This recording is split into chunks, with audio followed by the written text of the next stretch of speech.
Hello दोस्तों, कैसे हैं आप सब। स्वागत है आप सभी का कॉमिक वर्ल्ड 2.0 पर। तो चलिए दोस्तों, शुरू करते हैं अनिल मोहन का नॉवेल इच्छाधारी का दूसरा भाग।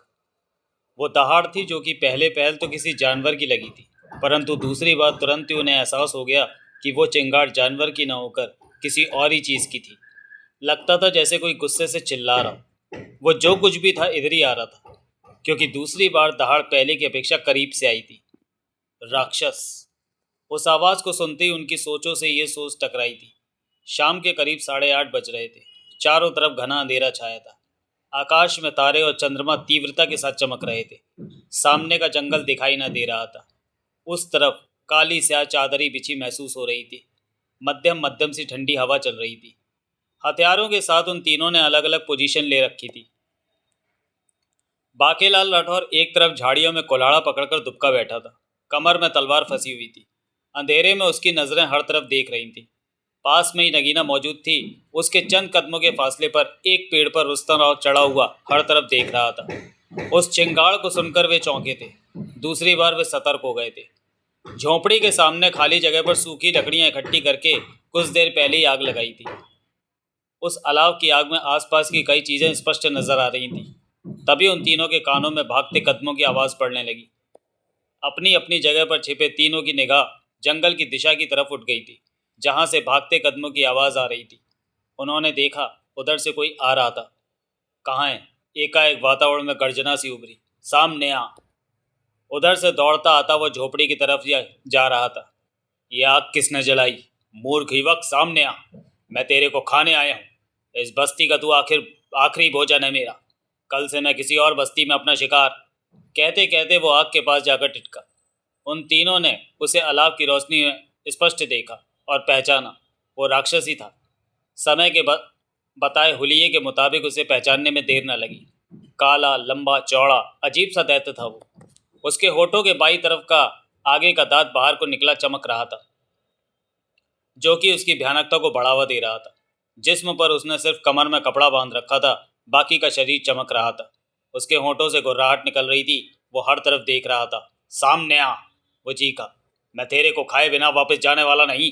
इस तरह छिपकर मेरे से बचने की चेष्टा करना व्यर्थ है। मैंने ढूंढ लिया तो तड़पा तड़पा कर मारूंगा। कोई जवाब न मिला। उधर रुस्तम राव आहिस्ता से पेड़ से उतरा और तलवार संभाले शिकारी चीते की तरह उसे देखता दबे पांव उसकी तरफ बढ़ने लगा। कमर में उसने कटार फंसा रखी थी। वो राक्षस बार बार चीख कर समय को सामने आने को कह रहा था। बांकेलाल राठौर और नगीना अपनी अपनी जगह पर छिपे राक्षस की हरकतों को पहचानने की चेष्टा कर रहे थे। राक्षस एकाएक जलती हुई आग के गिर्द चक्कर काटने लगा था। उसके मुंह से अजीब अजीब तरह की आवाज़ें निकल रही थीं। वो अचानक ही आग के सामने रुका और दोनों हाथ फैलाकर आसमान की तरफ देखा। हा हा हा हा। उसकी आवाज़ में गर्जना थी। आज भोजन मैं यहीं करूँगा, साथ लेकर नहीं जाऊँगा। यहाँ आग है, इसी आग पर मैं अपने भोजन को भून कर खाऊंगा। फिर उसने हाथ नीचे करके हर तरफ नजरें घुमाई। मैंने कहा है तू बाहर आ जा। इस तरह छिपकर तू बच नहीं सकता। तेरा भोजन करके ही जाऊंगा। अंधेरे में दबे पांव आगे बढ़ता रुस्तम राव राक्षस के काफी करीब आ गया था। तलवार को सख्ती से थाम रखा था। उसकी आंखों में खतरनाक चमक भरी पड़ी थी। बांकेलाल राठौर की निगाह जब रुस्तम राव पर पड़ी तो माथे पर बल नजर आने लगे। यो छोरा तो कोई मुसीबतों खड़ा करियो। भगवानो ही भलो करो इसो का। अपनी जगह पर छिपे नगीना ने भी जब रुस्तम राव को राक्षस के करीब पहुंचते देखा तो चिंता से भर उठी थी।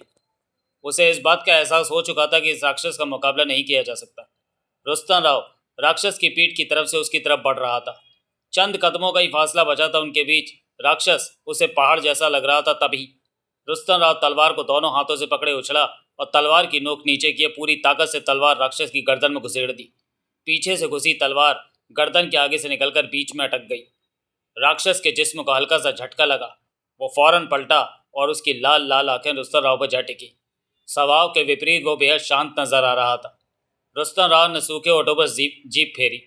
ना घबराने वाला रुस्तम राव भी घबरा सा गया था ये देखकर कि उसकी गर्दन में धंसी तलवार से उस पर कोई असर नहीं हुआ था। देखने में राक्षस इस वक्त और भी भयानक सा दिखने लगा था। उसकी गर्दन में फंसी तलवार आधी आगे आधी पीछे भयानकता को बुरी तरह बढ़ा रही थी। दोनों इस वक्त अलाव की सुर्ख रोशनी में चमक रहे थे। कौन है तू? राक्षस के होठों से डर पैदा करने वाला स्वर निकला। तू वो नहीं जो मेरा शिकार था, जिसे मैं खाने के लिए आया हूँ। इस बस्ती में वो अकेला ही बचा था। तू कहाँ से आ गया? रुस्तम राव ने कुछ नहीं कहा। राक्षस ठहाका लगा के हंस पड़ा। मूर्ख, तू मेरी जान लेना चाहता था, मुझे मारना चाहता था। हंसी को रोकते हुए राक्षस कहर भरे स्वर में कह उठा, मुझे कोई नहीं मार सकता, वही मार सकता है जिसने मुझे बनाया है। मेरी गर्दन अलग कर दे बेशक, तब भी मैं तेरे को इसी तरह चलते ही नजर आऊंगा। मैं नहीं मर सकता लेकिन तू मरेगा। हा हा हा हा हा। नगीना खिसक कर बाकेलाल लौठर के करीब आ गई थी। भैया, नगीना घबराई सी कह उठी, रुस्तम राव को बचाओ, वो डैना। बाकेलाल लौठर राक्षस को देखता दांत पीस कर कह उठा, छोरे को बचाना मारे बस का ना होवे। तम देखो हो कि तलवार उसो की गर्दन में धसो और वो मजो करो। छोरे ने तो उसो को वट दो, पर वो नहीं, वो ही ना मरो। वो राक्षस रुस्तम राव को मार देगा। वो कुछ करणों मारे बस का तो दिखो ना, तभी कर लो बहरों। मैं, नगीना की ओर पिच गए, मैं इस राक्षस को नहीं मार। वही तो हम कहो। बाकेलाल लठौर की आवाज़ में दुख और गुस्सा था।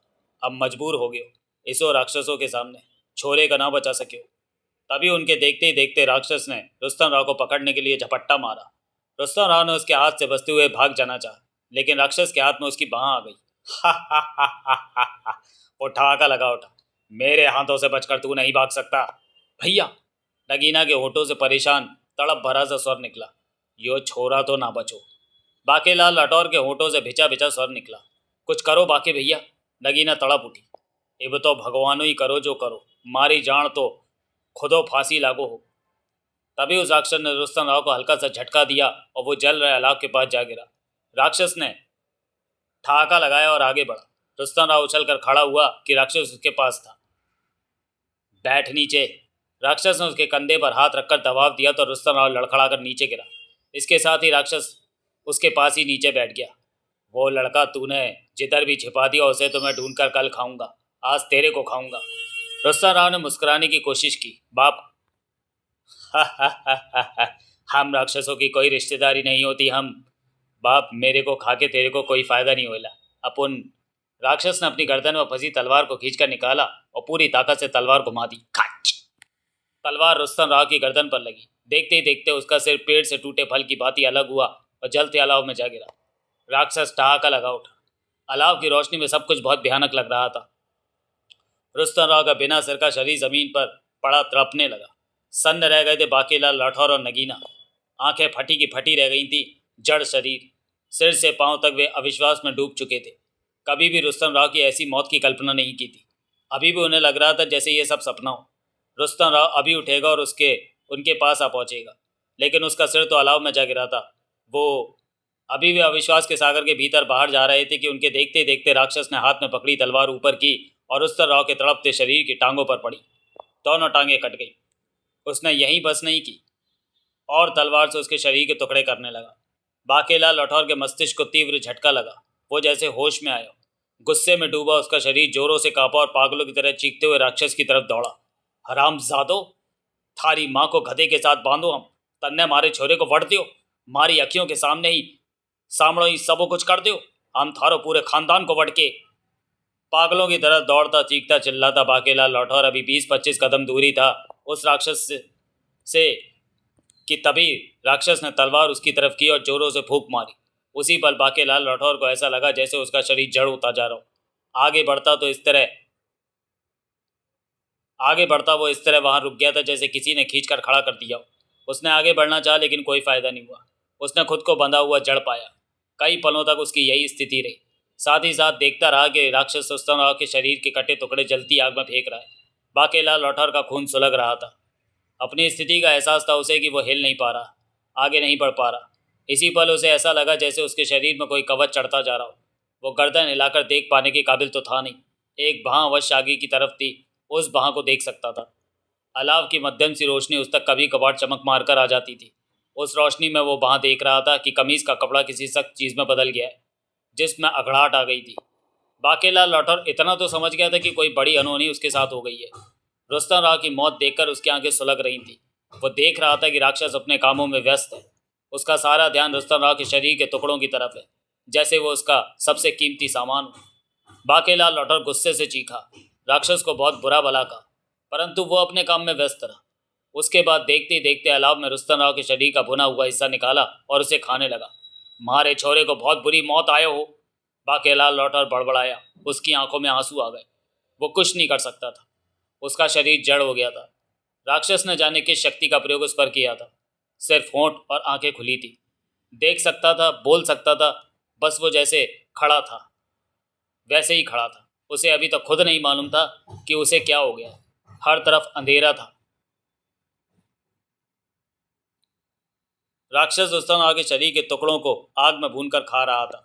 उधर जब नगीना ने देखा कि बाकेलाल लठौर दौड़ते दौड़ते एकाएक रुक गया है, उसके साथ कुछ बुरा हुआ है, तो उसने भागकर बाकेलाल लठौर की तरफ भागना चाहा कि तभी उसका पाँव झाड़ी में उलझा और वह जोरों से लड़खड़ाकर पेट के बल नीचे जा गिरी। नीचे पड़े किसी पत्थर जैसी चीज से उसका माथा टकराया, वो बेहोश होती चली गई। समंदर में डूबी सुर्ख लाल पत्थरों की पहाड़ी पर वो सुर्ख सा शानदार महल बना हुआ था, जिस पर लाल पीले नीले रंग बिरंगे झंडे लगे थे। उसकी कला का नमूना देखते ही बनता था।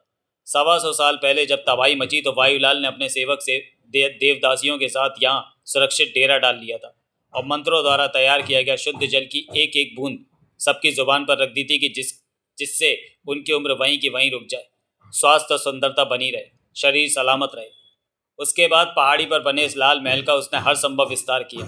महल का एक हिस्सा उसने अपने और सेवकों के रहने के लिए तैयार किया। दूसरा हिस्सा उसके आदेश पर सेवकों ने मंदिर के रूप में तैयार किया।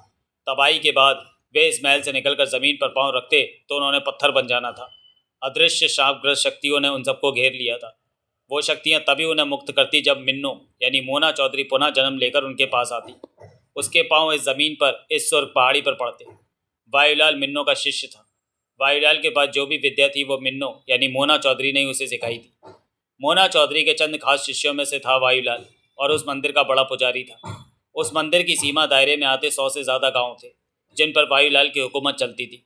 वायुलाल का एक इशारा उन गांव के लाखों लोगों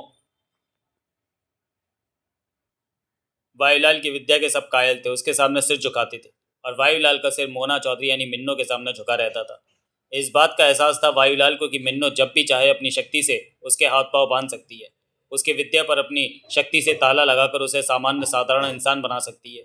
मिन्नो यानी मोना चौधरी नगरी की मालकिन थी। वो कभी वो साधारण युवती थी जो कि देवा के साथ गुरुवर के यहाँ लड़ाकों का प्रशिक्षण सीख रही थी।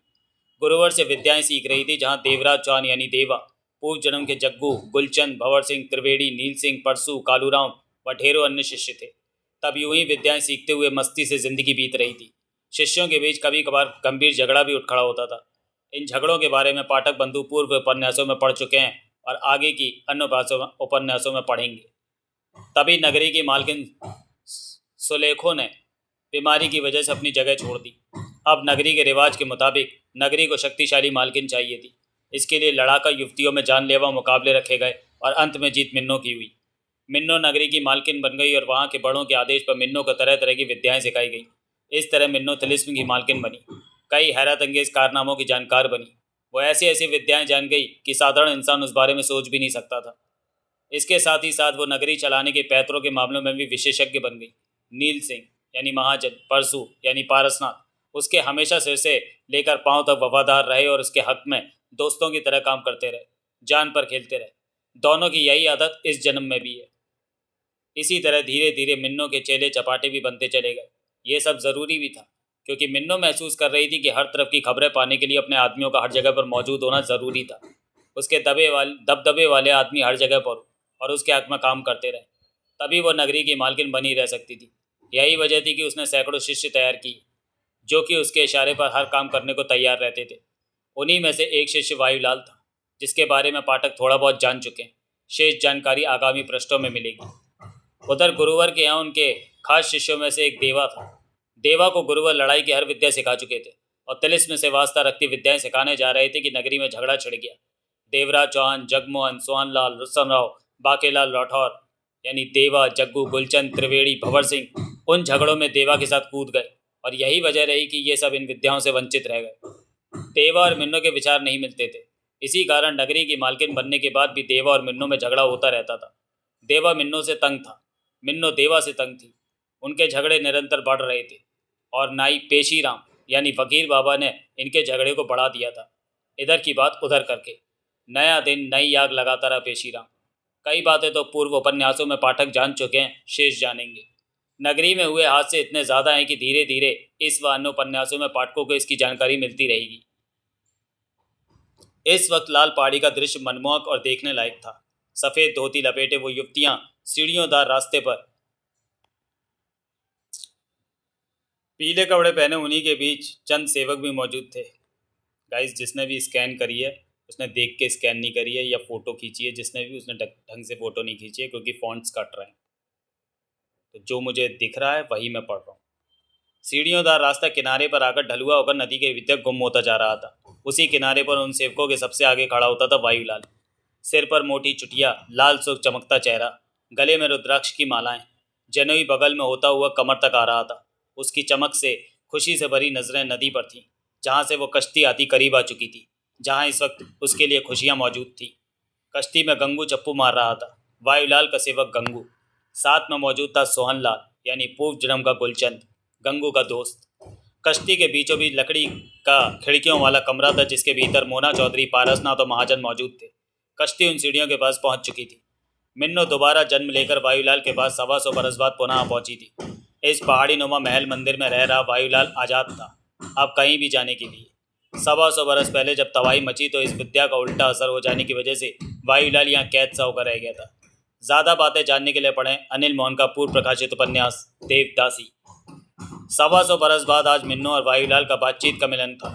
उसकी आंखें तरस रही थी मोना चौधरी को देखने के लिए। कश्ती सीढ़ियों के साथ लगते ही गंगू उठा और कश्ती के बीच बने लकड़ी के छोटे से कमरे की तरफ बढ़ा, जहां दरवाजे की जगह पर्दा लगा था। सोहनलाल चप्पू के पास ही स्टूल जैसी जगह पर बैठा था। वो उठा तो सीढ़ियोंदार रास्ते पर खड़े सबकी निगाह उस पर पड़ी। वायुलाल ने सोहनलाल को देखा तो माथे पर बल पड़े। गुलचंद? सोहनलाल उसे देखते ही मुस्कुराकर ऊंचे स्वर में बोला, तू अभी तक जिंदा है वायुलाल? वायुलाल के चेहरे पर नाराजगी के भाव उभरे। मैं तो समझा था कि तमीज़ से बात कर गुलचंद। वायुलाल ऊंचे तेज स्वर में क्या उठा। कौन गुलचंद? सोहनलाल हंसा। ये मेरा नया नाम है। जानता हूँ। तेरी आवाज़ को गुलाम मैं ना तो पहले था और ना अब हूँ। तू पहले से ज़्यादा बदतमीज़ हो गया है। तुझे सबक सिखाना पड़ेगा गुलचंद। वायुलाल की आवाज़ कठोर हो गई। सोहनलाल के चेहरे पर व्यंग से भरी मुस्कान उभरी। पहले भी तू यही कहता था लेकिन कुछ कर नहीं पाया। वायुलाल ने खा जाने वाली नज़रों से उसे देखा।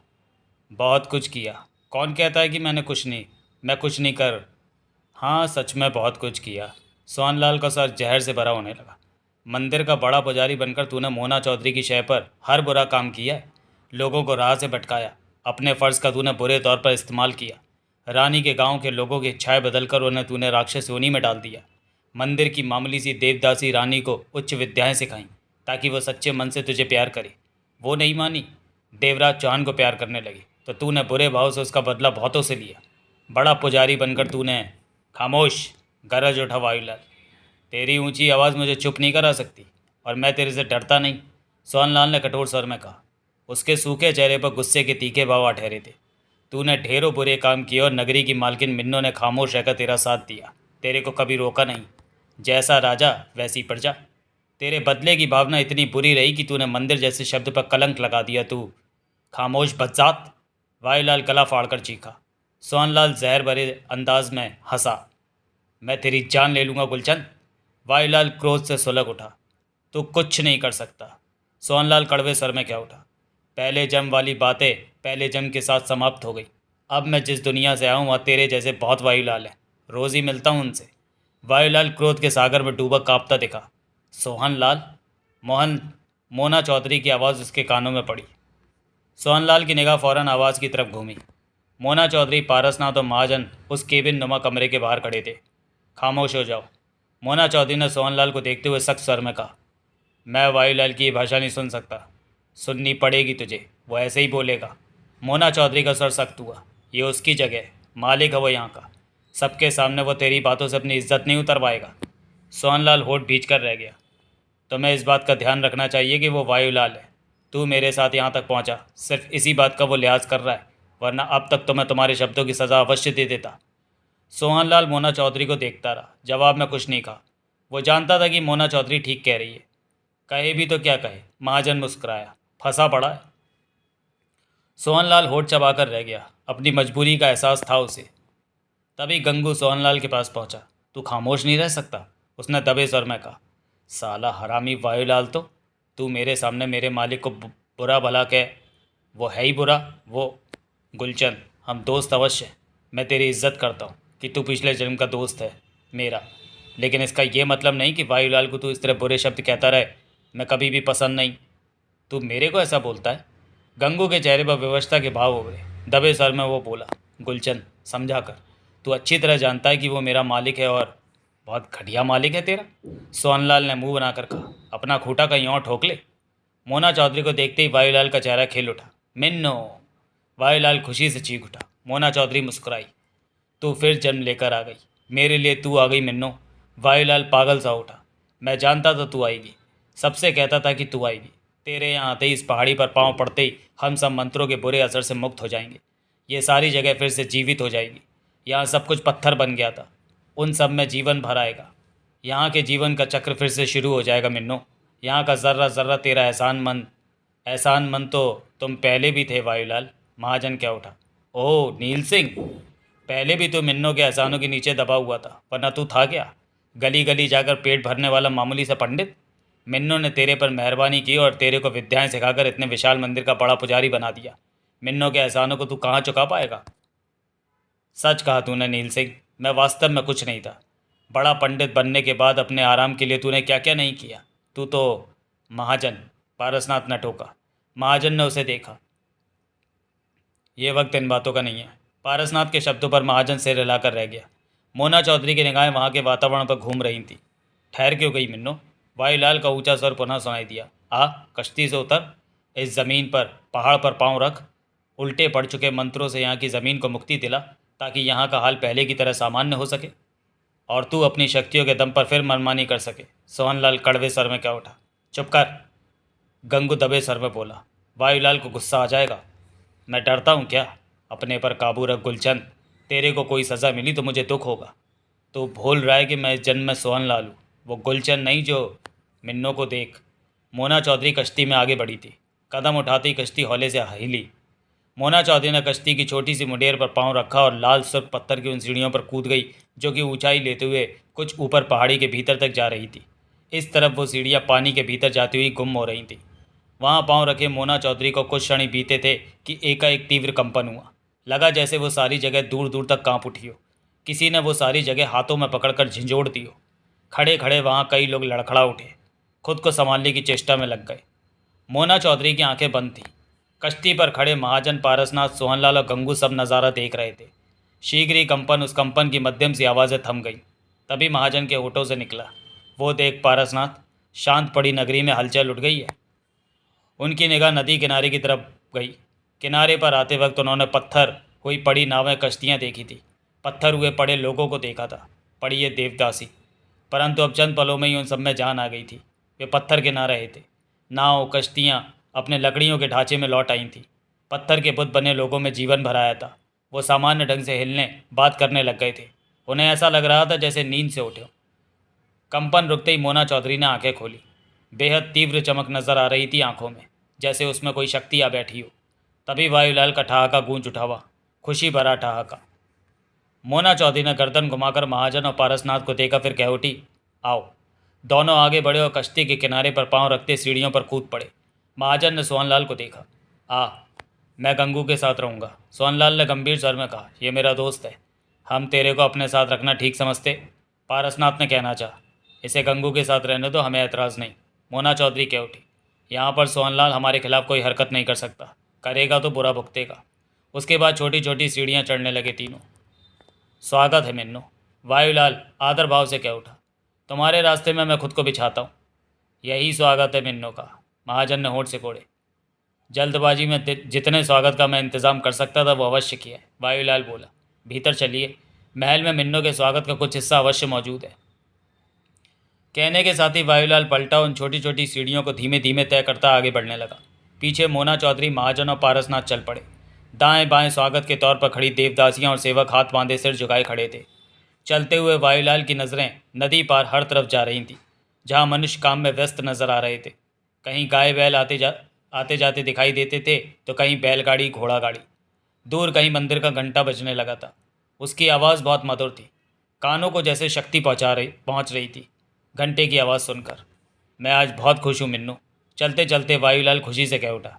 जानती हूँ, 125 साल बाद जैसे इस सारी जगह को जीवन मिला है। तुम्हारे पाँव यहाँ पड़ते ही मंत्रों का बुरा असर टूट गया।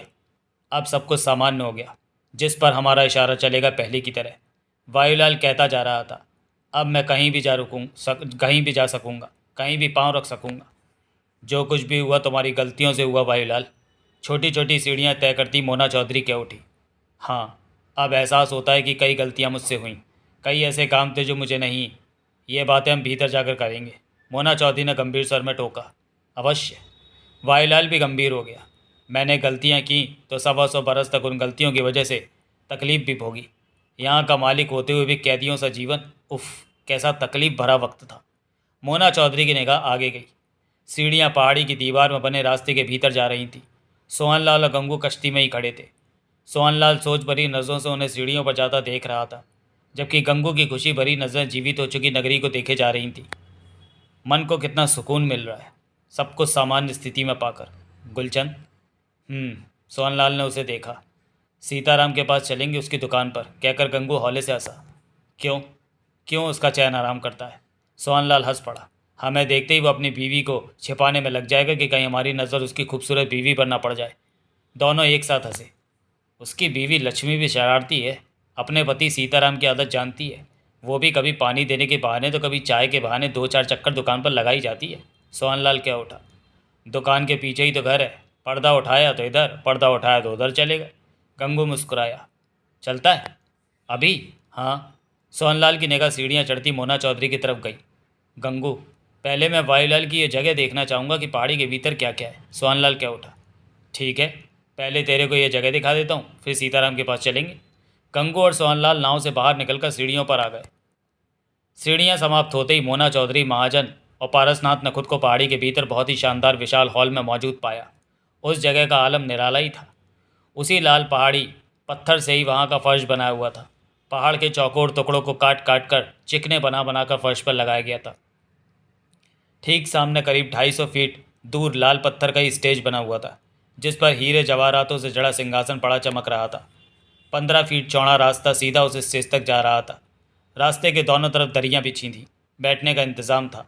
इस वक्त वहाँ 700 से ज़्यादा लोग मौजूद थे, जिनमें 200 देवदासियाँ सफ़ेद कपड़े में लिपटी जैसे वहाँ के माहौल की जान थी। छातियों और कूलों पर ही वो कपड़ा लिपटा था।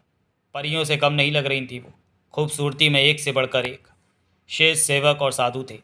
सेवकों ने कमर के गिर्द नीला कपड़ा लपेट रखा था, वैसा ही कंधे पर डाल रखा था। साधुओं ने अपने पारंपरिक गेहुए वस्त्र धारण कर रखे थे। शुद्ध और स्वच्छ आनंद से भरा था यहाँ का माहौल। 200 देवदासियों ने हाथों में थाल पकड़ रखे थे, जो कि गुलाब की पंखुड़ियों से भरे हुए थे।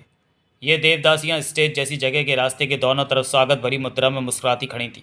अन्य सेवक और साधु उनके पीछे पंक्तियों में आदर भाव की मुद्रा में खड़े थे।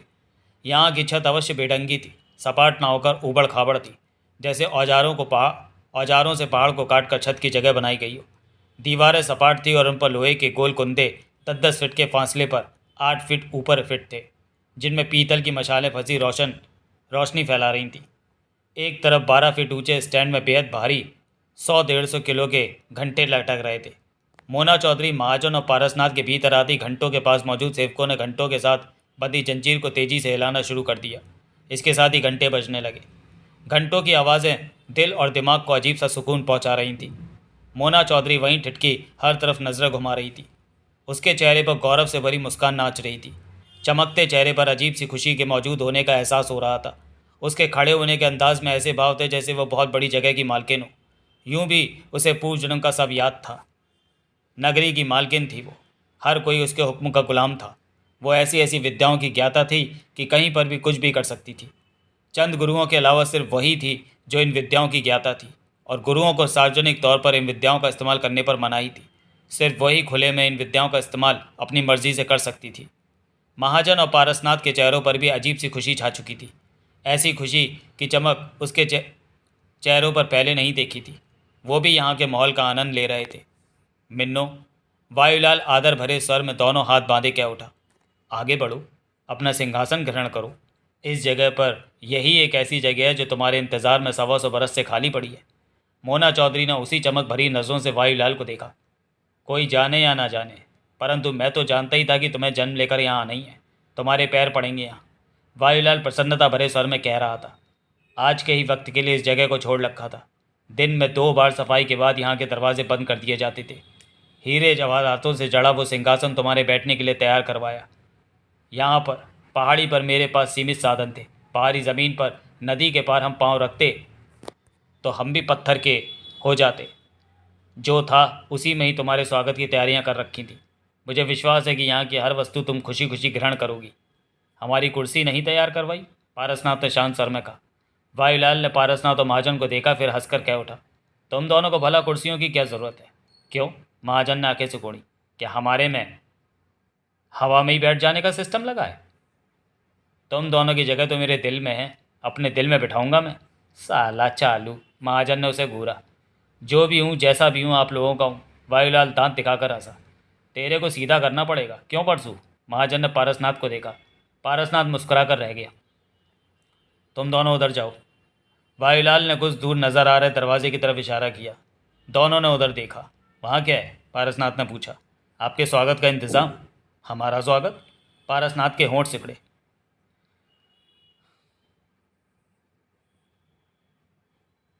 चमचों के स्वागत का खास इंतज़ाम किया होगा इस चालू ने। महाजन क्या उठा। चल देख लेते हैं। जाइए। वायुलाल ने मुस्कुराते उस दरवाजे की तरफ इशारा किया। पारसनाथ और महाजन उस तरफ बढ़ गए। वायुलाल उन्हें जाता देखता रहा, फिर बड़बड़ा उठा। दोनों कष्ट देने वाले प्राणी हैं। मुसीबतें तो इन दोनों से शुरू होती हैं। तुम्हें अच्छी तरह जानता हूँ। घंटे जोर जोर से बज रहे थे। मोना चौधरी खुशी और चमक भरी नज़रों से हर तरफ देख रही थी। मिन्नो, वायुलाल दोनों हाथ बांधे आदर भाव से बोला, आगे बढ़ो, सिंहासन तुम्हारा इंतज़ार कर रहा है।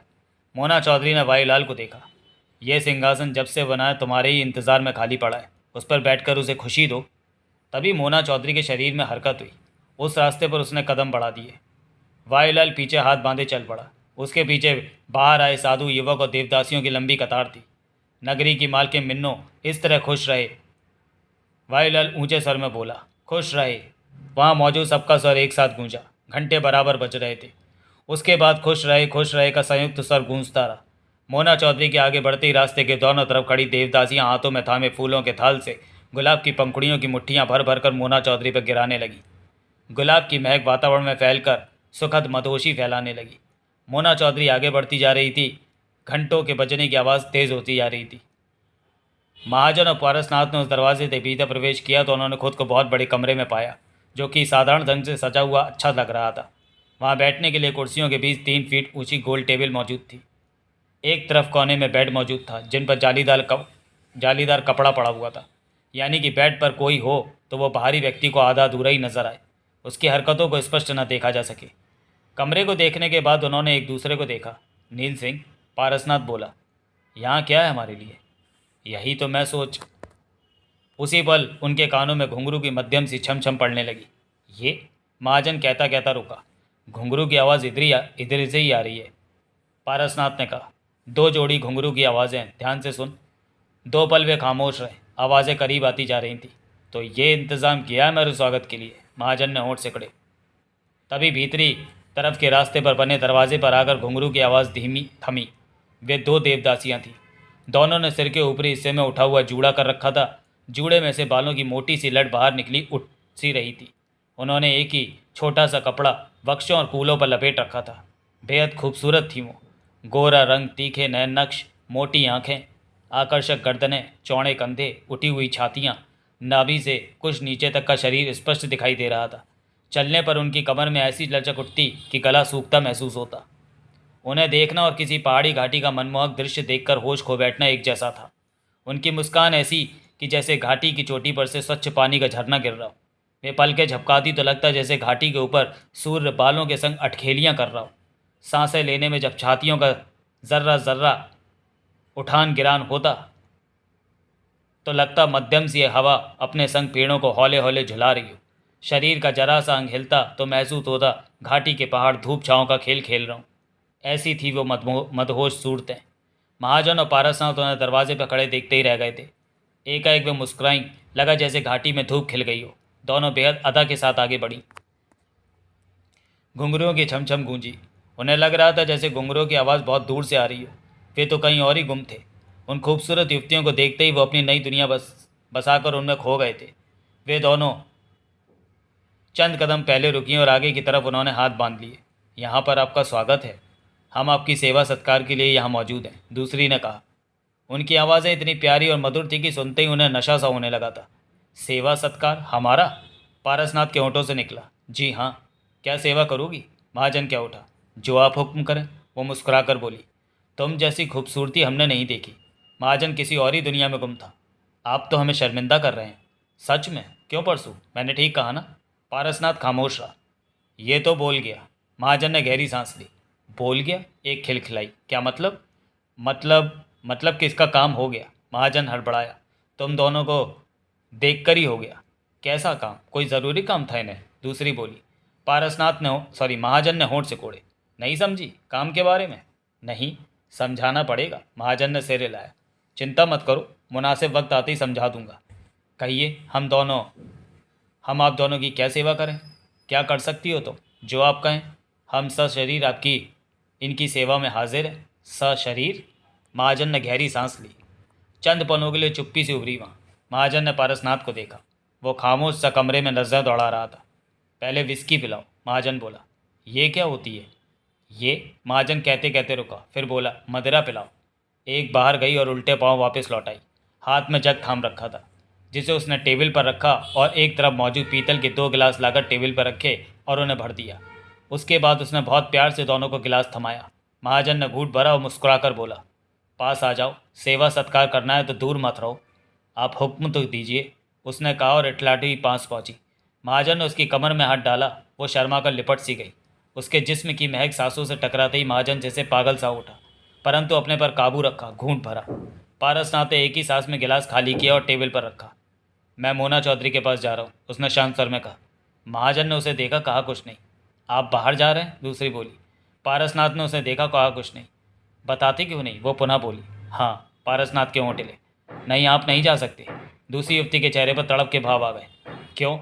हम तो कब से आपका इंतज़ार कर रहे थे कि सेवा सत्कार कर। कौन हो तुम? तुम्हारी क्या हैसियत है यहाँ? पारसनाथ ने शांत स्वर में पूछा। हम देवदासियाँ हैं। मुझे तुम जैसी युवतियों में कोई दिलचस्पी नहीं, पारसनाथ ने शांत स्वर में कहा। क्यों? हम में क्या बुराई है? तुम देवदासियाँ हो, मंदिर की सेवा में अर्पित, कभी एक के पास तो कभी। गलत मत कहिए, वो क्या उठी। क्या गलत कहा है? पारसनाथ गंभीर था। हम दोनों को आज तक किसी ने नहीं छुआ। ये कैसे संभव है? मैं सच कह रही हूँ। पारसनाथ शांत गंभीर नज़रों से उसे देखता रहा। वो क्या उठी। 125 साल पहले जब यहाँ तबाही मची थी, हमारे घर वालों ने उसी दिन हमें मंदिर की सेवा में अर्पित किया था। हम अछूती हैं। उसके बाद तबाही के साथ ही वायुलाल हम सबको यहाँ ले आया। नई जगह पर आकर हम बहुत व्यस्त रहे। वायुलाल एक तरफ अकेला बैठा अपनी विद्याओं में व्यस्त रहा। 22 दिन बाद वायुलाल ने हम दोनों को बुलाकर कहा कि ग्रह बता रहे हैं कि 100 से 125 साल के बीच मिन्नो, परसू और नील सिंह के साथ यहाँ पर अवश्य पहुँचेगी। तभी हम उल्टे पड़ चुके मंत्रों को से मुक्त होंगे और बाहरी ज़मीन पर पाँव रख पाएंगे। और हमें परसू और नील सिंह की सेवा सत्कार के लिए तब तक स्वच्छ रहना है। हम तुम दोनों की अमानत हैं। वो खामोश हुई। पारसनाथ महाजन की निगाह उस पर थी। वह पुनः बोली। तब से हमें अलग रहने को एक कमरा दे दिया गया और साथ में सबको आदेश कि हमें छूना तो दूर, कोई हमें देखे भी नहीं। सामने आ जाए तो हम सिर झुका लें। वायुलाल ने अपनी विद्या शक्ति के दम पर हमारी वासना भरी इच्छाओं को कैद कर लिया कि कहीं हम ही किसी मर्द को बहका कर अपना शरीर न खराब कर लें। वो गंभीर स्वर में कह रही थी। कहने को हम देवदासी अवश्य हैं, परंतु हमारे शरीर को अभी तक किसी ने छुआ नहीं। उसके खामोश होते ही दूसरी क्या उठी। वायुलाल को चंद दिन पहले पता चला कि मिन्नू और तुम दोनों का आगमन इस धरती पर हो गया है, तो उसने वासनाओं भरी कैद कर रखी हमारी इच्छाओं को वापस हमारे भीतर डाल दिया। अब हमारा भी मन करता है कि कोई हमें अपनी बाहों में ले, हमें प्यार करे, हमें हर जगह स्पर्श करे, हमसे खेले, हमारी आग को बुझाए। ये बुरी बात नहीं। उम्र और जवानी की शुरुआत है। जैसे पेट में भोजन डालने की आवश्यकता होती है, वैसे ही प्यार शरीर के लिए अहम ज़रूरत है। मैं तुम्हारी बात से सहमत हूँ, पारसनाथ ने सामान्य स्वर में कहा। क्या मैं खूबसूरत नहीं? हो। मैं तुम्हें अच्छी नहीं लगती? लगती हो, पारसनाथ मुस्कुराया। ऊपर से खास बात यह कि मेरा शरीर पवित्र है, कुंवारा है। वो क्या उठा। तुम्हें तो चाहिए कि मुझे फ़ौरन बाहों में भर लो। नील सिंह को देखो, कैसे उसकी कमर में हाथ डाले खड़ा है, और तुम मुझे छोड़कर जा रहे हो। ज़रूरी तो नहीं कि तुम्हारी सेवा सत्कार को मैं ग्रहण करूँ। इनकार करने की जायज़ वजह भी तो हो। मन नहीं है, पारसनाथ ने शांत ढंग से मुस्कुरा कर कहा और महाजन से बोला, मैं मोना चौधरी के पास जा रहा हूँ। महाजन ने शांत भाव में सिर हिलाया। पारसनाथ उस दरवाजे की तरफ बढ़ गए जिधर से उन्होंने प्रवेश किया था। परसू, तू जा रहा है? वो तड़प भरे स्वर में कह उठी। महाजन के होठों पर मुस्कान उभरी। बोला कुछ नहीं। तुमने उसे रोका क्यों नहीं? वो महाजन को देखकर तेज तेज से सर में कह उठी। मैं उसे नहीं रोक सकता था। महाजन ने सिर हिलाया। क्यों?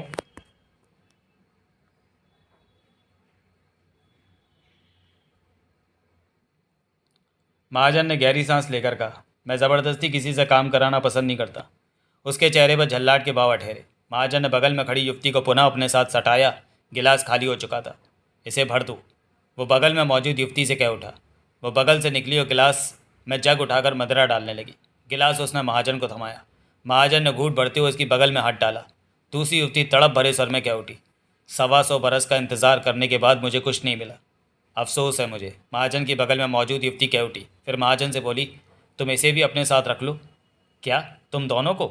हाँ, मैंने इसके साथ बहुत लंबा वक्त गुजारा है। इसे दुखी नहीं देख सकती। महाजन ने गिलास खाली किया और कह उठा, ठीक है, तुम दोनों को एतराज़ नहीं तो मैं क्यों एतराज़ करूँगा। तो चलिए दोस्तों, वीडियो को यहीं समाप्त करते हैं और मिलते हैं इच्छाधारी के अगले भाग में अगले वीडियो में। तब तक के लिए धन्यवाद।